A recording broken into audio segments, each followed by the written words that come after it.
নমস্কার বন্ধুরা, ডোনার রান্নাঘরে আপনাদের সকলকে স্বাগত জানাই। এই পটলের সিজনে অনুষ্ঠান বাড়ির মতো পটল চিংড়ি খেতে ইচ্ছা করলে আমার আজকের রেসিপিটা ফলো করুন। প্রথমে কড়াইয়ে সর্ষের তেল গরম করে আলুগুলোকে লবণ এবং হলুদ দিয়ে ভেজে নিলাম। ওই তেলেই পটলগুলোকে তুলে দিয়ে লবণ এবং হলুদ দিয়ে ভেজে তুলে রেখে দেব। তারপরে চিংড়ি মাছগুলোকে আমি আগে থেকেই লবণ হলুদ মাখিয়ে রেখেছিলাম, সেটাকেও ভেজে তুলে নিলাম।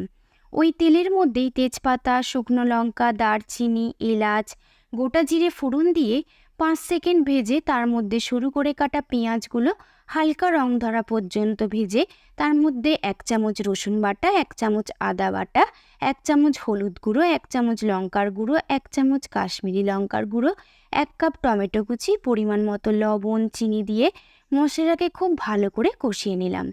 মশলাটা থেকে তেল ছেড়ে দিলে তার মধ্যে 1 চামচ ধনে জিরে বাটা, 3 চামচ কাজু বাটা দিয়ে ভালো করে কষিয়ে নিয়ে তার মধ্যে ভেজে রাখা আলু এবং পটলগুলো তুলে দিয়ে ভাজা ভাজা হলে তার মধ্যে 2 কাপ গরম জল দিয়ে দিলাম।